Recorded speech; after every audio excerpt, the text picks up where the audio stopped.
আসসালামু আলাইকুম, আমি মাহফুজুর রহমান। আজকে এসএসসি ফিজিক্সের পঞ্চম অধ্যায় পদার্থের অবস্থা ও চাপ অধ্যায়ের সূত্রগুলো নিয়ে আলোচনা করব। তাহলে চলো শুরু করি।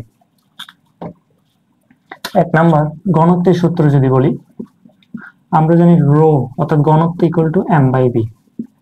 এই এমটা হচ্ছে ভর এবং বিটা হচ্ছে আয়তন। তো যদি একাধিক বস্তু মিলে কোনো কিছু গঠিত হয়, তাহলে একাধিক বস্তু মিলে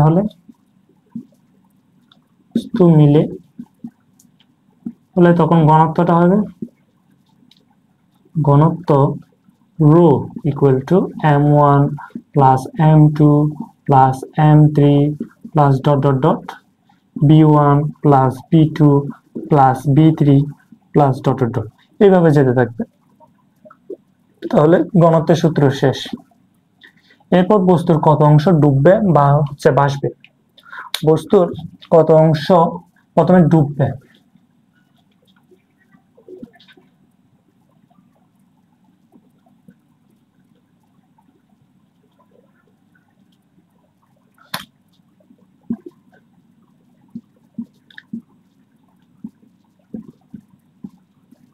কত অংশ ডুববে, এটা হবে বস্তুর ঘনত্ব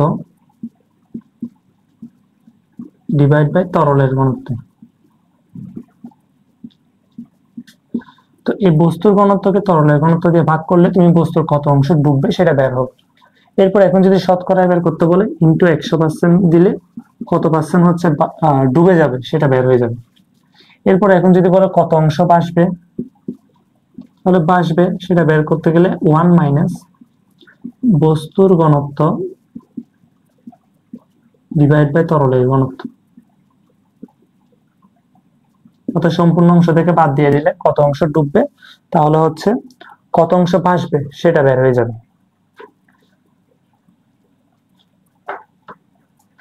তাহলে বস্তুর কত অংশ ডুববে বা ভাসবে সেটাও আমরা সূত্রের মাধ্যমে জেনে গেলাম। এরপর চাপের সূত্র।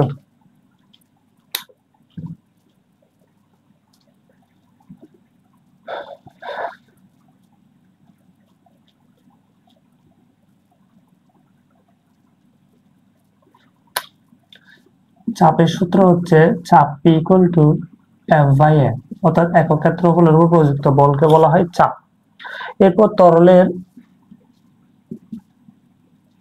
অভ্যন্তরে কোন বস্তুর চাপ হবে বস্তুর উপর প্রযুক্ত চাপ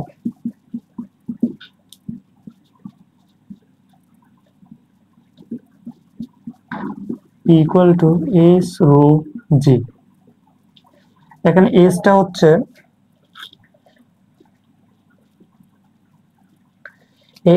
হচ্ছে তরলের পৃষ্ঠ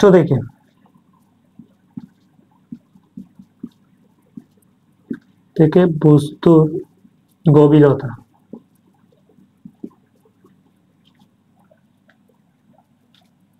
তাহলে চাপের সূত্রগুলো শেষ।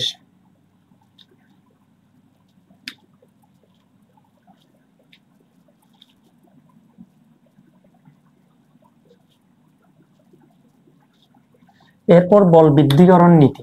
বল বৃদ্ধিকরণ নীতির ক্ষেত্রে আমরা জানি F1 divide by F2 equal to A1 divide by A2 equal to pi R square R1 square divide by per R2 square. তাহলে দুটি যদি পিস্টন হয়, প্রথম পিস্টন যদি x1 পরিমাণ নিচে নামে, দ্বিতীয় পিস্টন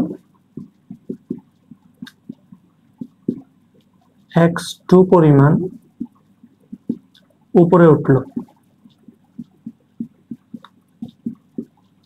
একটা x1 পরিমাণ নিচে নামলো, অপরটা হচ্ছে x2 পরিমাণ যদি উপরে ওঠে, তাহলে সেই ক্ষেত্রে A1 x1 equal to A2 x2 হবে। তাহলে প্রথম পিস্টনে হবে পিস্টনের কাজ বা শক্তি ইকুয়াল টু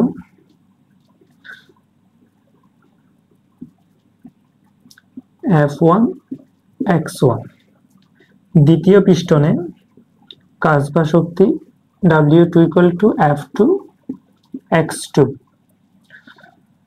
এই দুইটা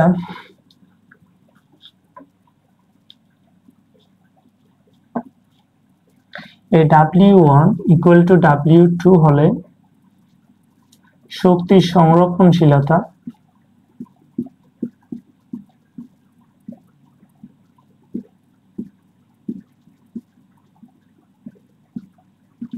তার যে নীতি সেটা মানবে, শক্তি সংরক্ষণশীলতার নীতি মানবে। তাহলে বল বৃদ্ধিকরণ নীতি শেষ। এরপর হচ্ছে প্লবতা, অর্থাৎ তরল পদার্থ কোনো বস্তুর উপর ঊর্ধ্বমুখী যে বল প্রয়োগ করে। তো প্লবতার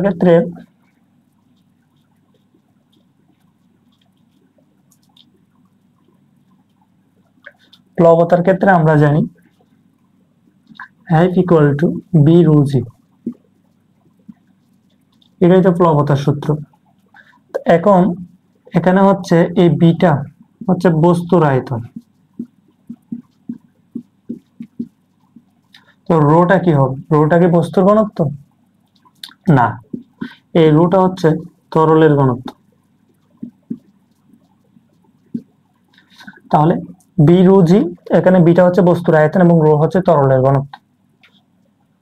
এটা হচ্ছে প্লবতার সূত্র, অর্থাৎ তরল ঊর্ধ্বমুখী যে বল প্রয়োগ করবে।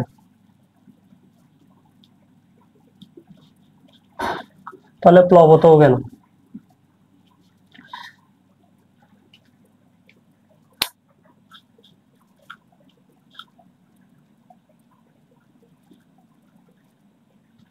এরপর ওজনের সূত্র।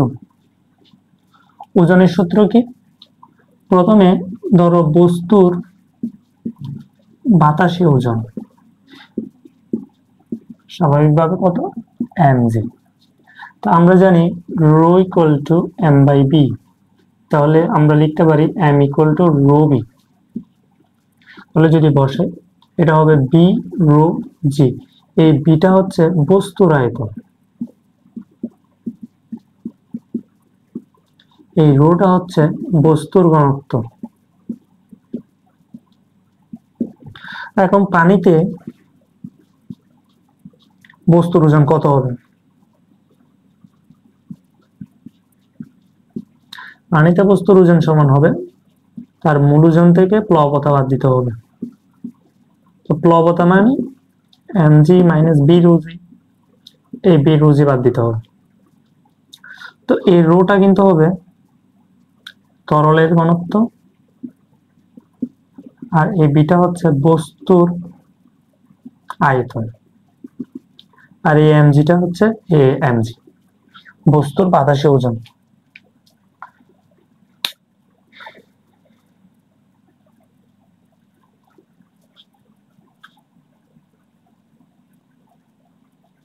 এরপর আর্কিমিডিসের সূত্র। আর্কিমিডিসের সূত্র কি আমরা জানি? বস্তুর হারানো ওজন ইকুয়াল টু অপসারিত পানির ওজন। তাহলে বস্তুর হারানো ওজন কি হবে? ওজনটাই তো হচ্ছে প্লবতা হবে, যেটা ঊর্ধ্বমুখী বল প্রয়োগ করলো।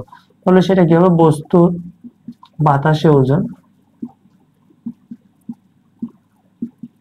মাইনাস বস্তুর তরলে ওজন ইকুয়াল টু প্লবতা। এরপর অপসারিত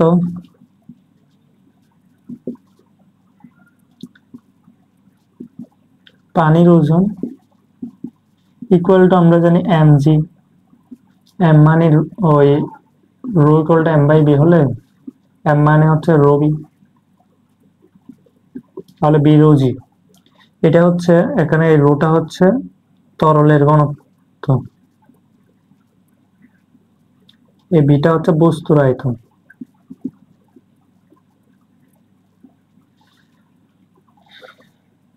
তাহলে অপসারিত পারমাণবিক ওজন, এটাই তো প্লবতার সূত্র।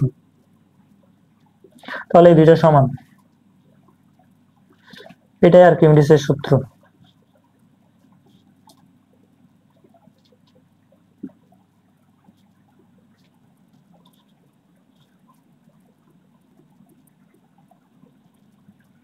এরপর আসতেছে স্থিতিস্থাপকতার সূত্র। স্থিতিস্থাপকতার সূত্রগুলো কি? পীড়ন, আরেকটা আছে বিকৃতির সূত্র। তো পীড়ন মানে কি? F/A, অর্থাৎ একক ক্ষেত্রফলের উপর প্রযুক্ত বলকে বলা হয় চাপ। এটা হচ্ছে চাপের সূত্রের মতো, এটা এক প্রকার হচ্ছে পীড়ন। এরপর বিকৃতি, ধরো একটা বস্তুর আদি দৈর্ঘ্য ধরি L0, এটা ধরো আদি দৈর্ঘ্য, দৈর্ঘ্য পীড়ন দেখাচ্ছি। এটা হচ্ছে ওই শেষ দৈর্ঘ্য, প্রসারণের পর দৈর্ঘ্য। তাহলে লিখতে পারি L-L0 কতটুকু বৃদ্ধি পেয়েছে ডিভাইড বাই আদি দৈর্ঘ্য, এটাই হচ্ছে বিকৃতি। এরপর লিখে যায় আরেকটা সূত্র আছে, সেটা হচ্ছে ইয়ং এর গুণাঙ্ক।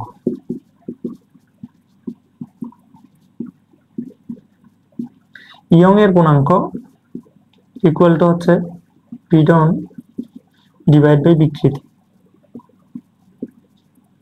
পীড়ন ডিভাইড বাই বিকৃতি। পীড়নের সূত্র কি? F/A। বিকৃতির সূত্র, এটা মানে আমরা ডেল এল সমান হচ্ছে, আমরা লিখতে পারি L-L0,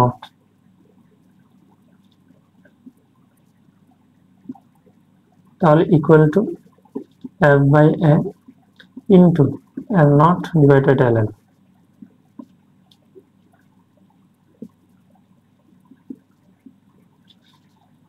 এটা হচ্ছে ইয়ং এর গুণাঙ্কের সূত্র। তো একটা শর্ত আছে,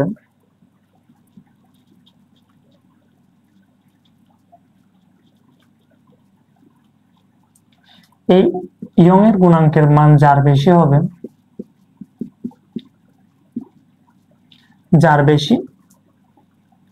তার স্থিতিস্থাপকতাটা বেশি।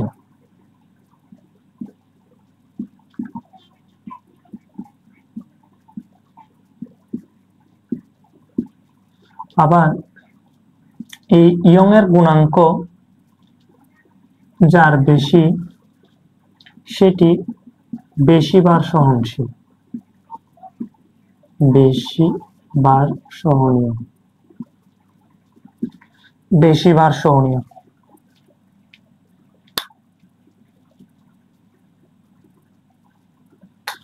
বার।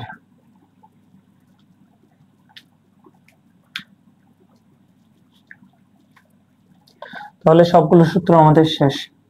তাহলে এই সূত্রগুলো যদি সবগুলো ভালোভাবে মুখস্থ রাখা যায়, তাহলে খুব সহজেই চ্যাপ্টার থেকে সিকিউ আনসার করা যাবে। তাহলে আজকে এই পর্যন্ত, দেখা হবে পরবর্তীতে অন্য কোনো ভিডিও নিয়ে। আসসালামু আলাইকুম।